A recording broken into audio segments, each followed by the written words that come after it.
దొంగమని ఇంట్లో నుంచి పంపించండి.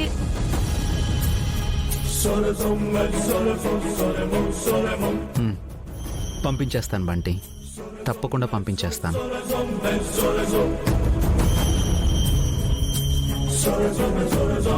నువ్వు స్కూల్కి వెళ్ళి తిరిగి వచ్చేసరికి తన ఇంట్లో నుంచి పంపించేస్తాను. నిజంగానా నాన్న? అవును బంటి, నిజమే. నీకు స్కూల్కి టైం అవుతుంది, నువ్వెళ్ళు. సరే అమ్మా.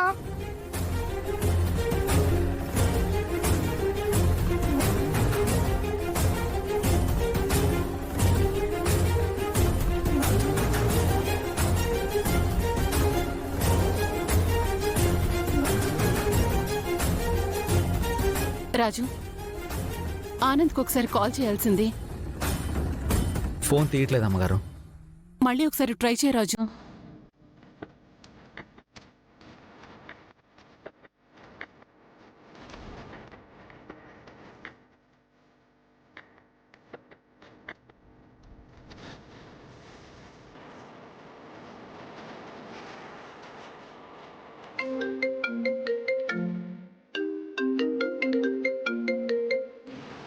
హలో రాజు.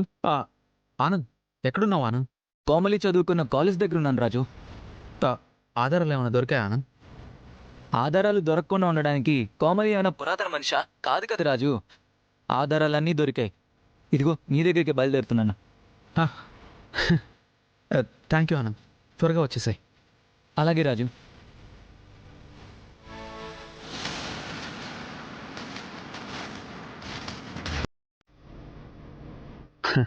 కోమలికి సంబంధించిన ఆధారాలతో ఆనంద్ ఇక్కడికి వస్తున్నాడంట అమ్మాయి గారు.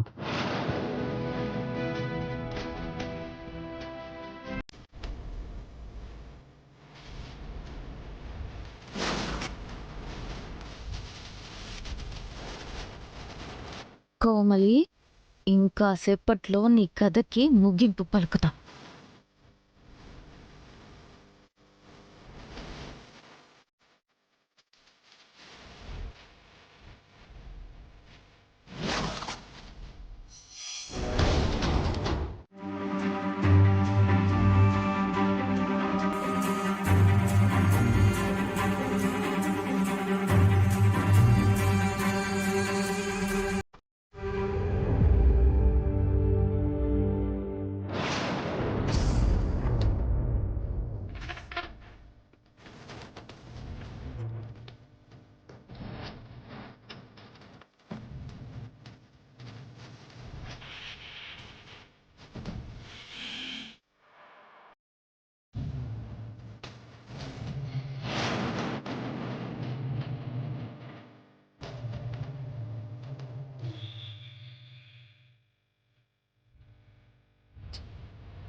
వీళ్ళేంటి నన్ను మింగేసేలా చూస్తున్నారు?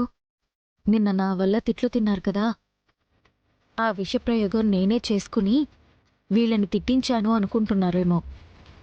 అందుకే నన్ను అలా గురుగా చూస్తున్నట్టున్నారు.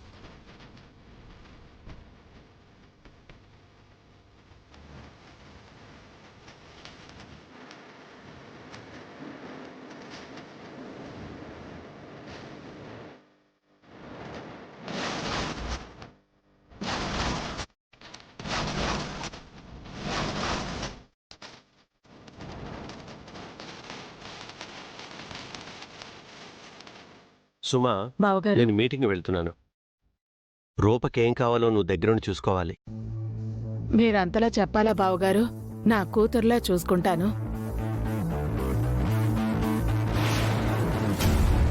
చుట్టూ జరుగుతున్న ఘోరాలు చూసి జాగ్రత్తలు చెప్పాల్సి వస్తుంది.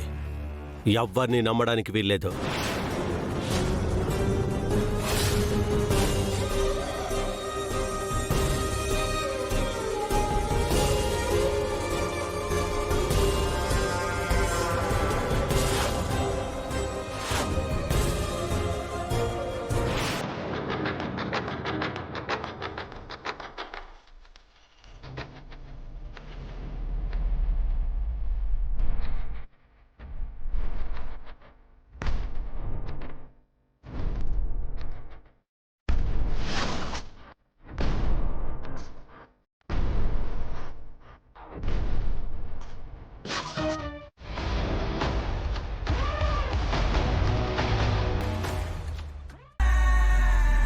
విజయాంబిక గారు, నేను కోమలి అని రూపకి ఎలా తెలిసింది?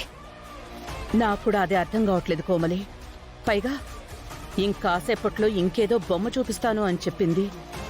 దానికి ఏ ఆధారం దొరికిందో ఏంటోనని టెన్షన్గా ఉంది. అయ్యో, మీరే టెన్షన్ పెడితే ఇంకా నా పరిస్థితి ఏంటండి? అయ్యో, నువ్వు కాసేపు మాట్లాడకుండా ఉంటావా? రాజు, వీళ్ళని నా కంటికి కనిపించొద్దని చెప్పు. వీళ్ళని చూసిన ప్రతి క్షణం రూపకి వీళ్ళు చేసిన అన్యాయమే గుర్తొస్తుంది. నేను చెప్పేది నిజం నాయనా. ఒక మనిషి ప్రాణం తీయడానికి తెగించిన నీలాంటి మనిషి నన్ను అలా పిలవడానికి వీల్లేదు.